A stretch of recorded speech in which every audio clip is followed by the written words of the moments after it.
राधे राधे। जय श्री कृष्णा। कान्हा जी की कृपा आप सब पर बनी रहे। आज हम सुनेंगे कार्तिक मास महात्म्य का अध्याय 28वां।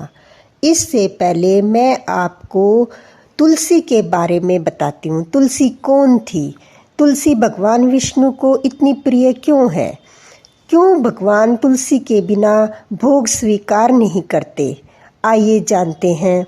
तुलसी पूर्व जन्म में एक लड़की थी जिसका नाम वृंदा था। यह बचपन से ही भगवान विष्णु की भक्त थी। जब वह बड़ी हुई तो उसका विवाह राक्षस कुल में ही दानव राज जलंधर के साथ संपन्न हुआ। राक्षस जलंधर समुद्र से उत्पन्न हुआ था। वृंदा बड़ी ही पतिव्रता स्त्री थी, सदा अपनी पति की सेवा किया करती थी। एक बार देवताओं और दानवों में युद्ध हुआ। तब जलंधर युद्ध पर जाने लगे तो वृंदा ने कहा, स्वामी आप युद्ध पर जा रहे हैं। जब आप युद्ध में रहेंगे मैं पूजा में बैठकर आपकी जीत के लिए अनुष्ठान करूंगी। जब तक आप नहीं लौट आते मैं अपना संकल्प नहीं छोड़ूंगी। जलंधर तो युद्ध में चला गया और वृंदा व्रत का संकल्प लेकर पूजा में बैठ गई। उसके व्रत के प्रभाव से देवता भी जलंधर को हरा न सके। सारे देवता जब हारने लगे तो विष्णु जी के पास पहुँचे और सभी ने भगवान से प्रार्थना की। भगवान बोले, वृंदा मेरी परम भक्त है, मैं उससे छल नहीं कर सकता।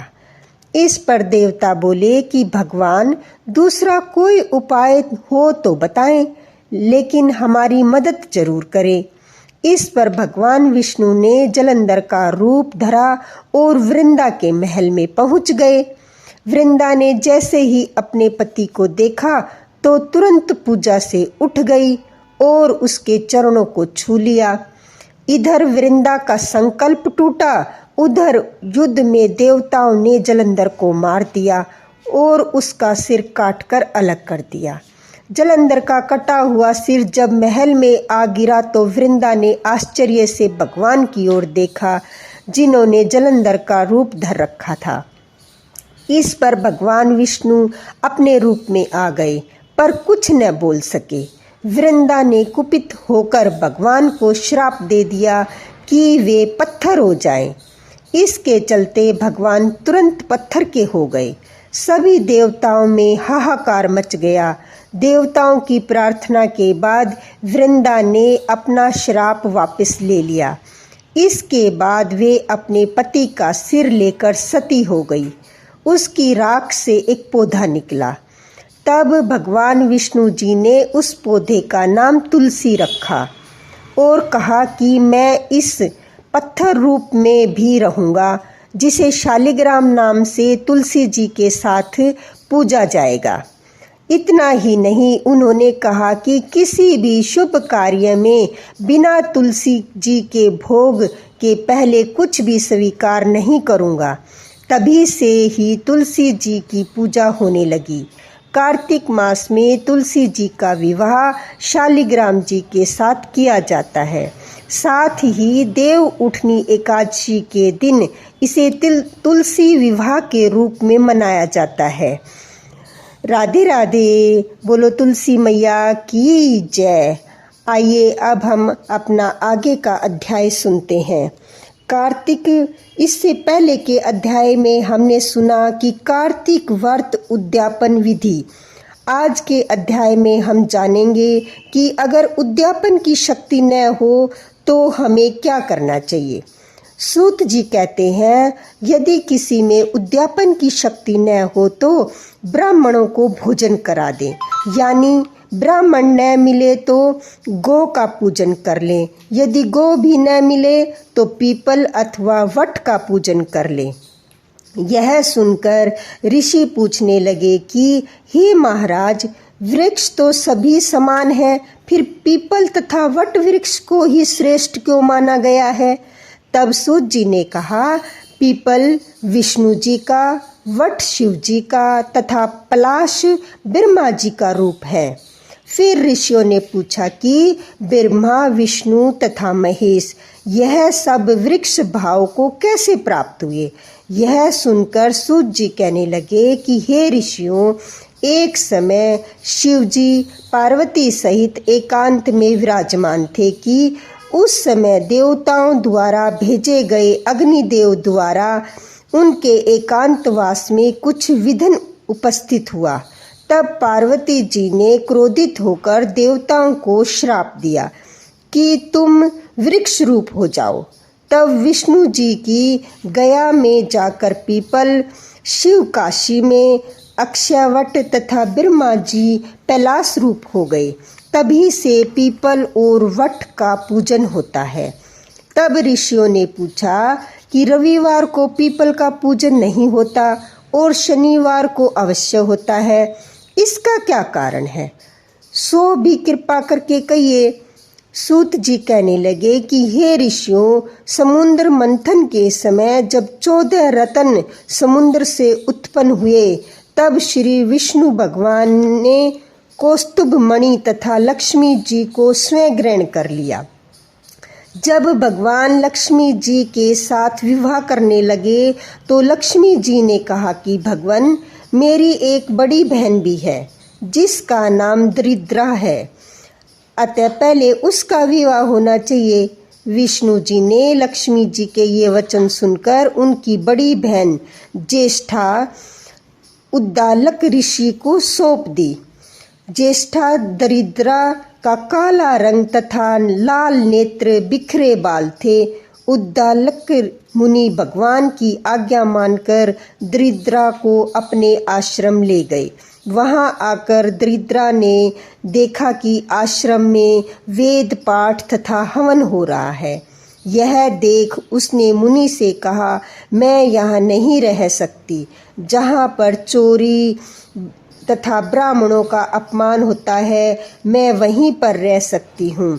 उसकी यह बात सुनकर ऋषि अति दुखित हुए और उनको वहीं पर छोड़कर चले गए और कह गए कि मैं तेरे लिए कोई स्थान देखकर आता हूँ। दरिद्रा ने बहुत देर तक ऋषि की प्रतीक्षा की, किंतु उनके न आने पर वह रोने और चिल्लाने लगी। तब लक्ष्मी जी ने भगवान से कहा कि हे भगवान, बहन दरिद्रा ऋषि द्वारा त्याग किए जाने से अत्यंत दुखी होकर रो रही है, अतः पहले आप उसे जाकर शांत कीजिए। तब भगवान लक्ष्मी जी सहित वहाँ पर आए और कहने लगे कि तुम पीपल में निवास करो। पीपल हमारा ही अंश है।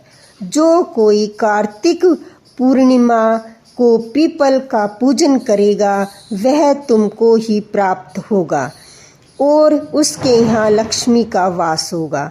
जो शनिवार को तुम्हारा पूजन करेगा और सूत लपेटेगा उसके सब मनोरथ सिद्ध होंगे, परंतु दूसरे दिन अर्थात रविवार को जो तुम्हारा स्पर्श करेगा वह दरिद्री हो जाएगा।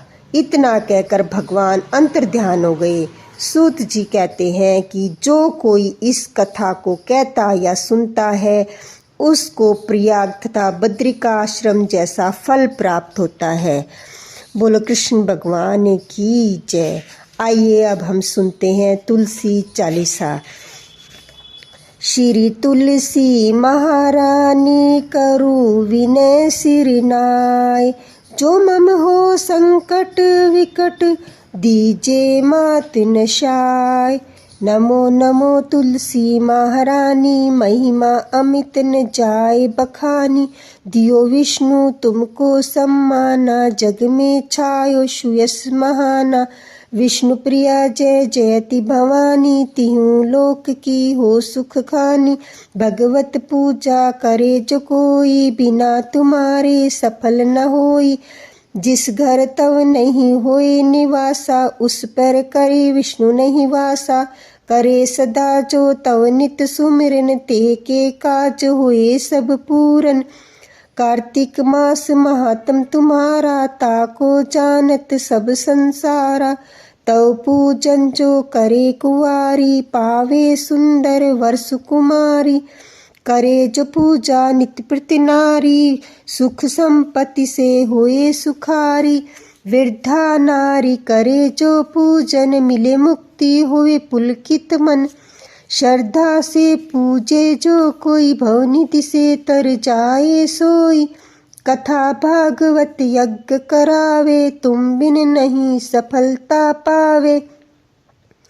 छायो तप प्रताप जग भारी, धावत तुम्ही सकल चित्तकारी। तुम्ही मात यंत्र तंत्र में, सकल काज सिद्ध होए क्षण में। औषधि रूप आप हो माता, सब जग में तव यश विख्याता। देव ऋषि मुनि ओ तपधारी, करत सदा तव जयकारी। वेद पुराणन तव यश गाया, महिमा अगम पार नहीं पाया। नमो नमो जय जय सुख करनी, नमो नमो जय दुख निवारणी। नमो नमो सुख संपत्ति देनी, नमो नमो अध काटन छेनी। नमो नमो भक्त दुख हरनी, नमो नमो दुष्टन मद छरनी। नमो नमो भव पार उतारनी, नमो नमो परलोक सुधारनी। नमो नमो निज भक्त उबारनी, नमो नमो जन काज सवारनी। नमो नमो जय कुमति निवासनी, नमो नमो जय सुमति बढ़ावनी। नमो नमो निज जन अपनावनी, नमो नमो सब सुख उपजावनी। जयति जयति जय तुलसी माई, ध्याऊं तुमको शीश नवाई। निज जन जानि मोहि अपनाओ, बिगड़े कारज आप बनाओ। करूँ विनय मैं मात तुम्हारी, पूर्ण आशा करो हमारी। शरण चरण कर जोरी मनाऊं, निस्दिन तेरे ही गुण गाऊं। करूँ मात अब मो पर दया, निर्मल होए सकल मम काया। मांगू मात यह वर दीजे, सकल मनोरथ पूर्ण कीजे। जानू नहीं कुछ नेम अचारा, क्षमू मात अपराध हमारा। 12 मास करे जो पूजा, तासम जग में और न दूजा। प्रथम ही गंगा जल मंगवावे, फिर सुंदर स्नान करावे। चंदन अक्षत पुष्प चढ़ावे, धूप दीप नैवेद्य लगावे। करे आचमन गंगा जल से, ध्यान करे निर्मल हृदय से। पाठ करे फिर चालीसा की, स्तुति करे मात तुलसी की। यह विधि पूजा करे हमेशा, ताके तन नहीं रहे कलेशा। करे मास कार्तिक का साधन, सोवे नित पवित्र मही आसन। करे कामना जो मन माई, सो सब निश्चय सिद्ध हुई जाई। है यह कथा महा सुखदाई, पढ़े सुने सो भव तर जाई। यह श्री तुलसी चालीसा, पाठ करे जो कोई। गोविंद सो फल पावही, जो मन इच्छा होय। बोलो तुलसी मैया की जय। जय जय तुलसी माता, जय जय तुलसी माता। सब जग की सुखदाता, जय जय तुलसी माता। सब योगों के ऊपर, सब रोगों के ऊपर, रुज से रक्षा करके भव त्राता। जय जय तुलसी माता। बटुपुत्री है श्यामा, सुरवली है ग्रह्मा। विष्णु प्रिय जो तुमको सेवे, सो नर तर जाता। जय जय तुलसी माता। हरि के शीश विराजत त्रिभुवन सेवंती। पतित जनों की तारणी, पतित जनों की तारणी, तुम हो विख्याता। जय जय तुलसी माता। लेकर जन्म विजन्म आई, दिव्य भवन में। मानव लोक तुम ही से, मानव लोक तुम ही से, सुख संपत्ति पाता। जय जय तुलसी माता। हरि को तुम अति प्यारी श्याम वर्ण कुमारी, प्रेम अजब है उनका तुमसे कैसा नाता। जय जय तुलसी माता, जय जय तुलसी माता मैया, जय जय तुलसी माता। तुलसी मैया की जय, विष्णु भगवान की जय, शालिग्राम भगवान की जय। शालिग्राम सुनो विनती मोरी, यह वरदान दया कर पाऊं। प्रात समय उठी मंजन करके, प्रेम सहित स्नान कराऊं। शालिग्राम सुनो विनती मेरी, यह वरदान दया कर पाऊं। चंदन धूप दीप तुलसी दल, वर्ण वर्ण के पुष्प चढ़ाऊं। तुम्हारे सामने नृत्य करूं, नित्य प्रभु घंटा शंख मृदंग बजाऊं। शालिग्राम सुनो विनती मोरी, यह वरदान दया कर पाऊं। चरण धोए चरणामृत लेकर, कुटुंब सहित बैकुंठ सिधाऊं। सुनो शालिग्राम विनती मेरी, यह वरदान दया कर पाऊं। जो कुछ रूखा सूखा घर में, भोग लगा कर भोजन पाऊं। मन वचन कर्म से पाप किए, जो परिक्रमा के साथ बहाऊं। शालिग्राम सुनो विनती मोरी, यह वरदान दया कर पाऊं।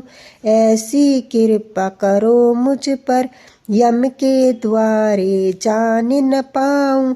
माधो दास की विनय यही है, हरिदासन को दास कहाऊं। शालिग्राम सुनो विनती मोरी, यह वरदान दया कर पाऊं।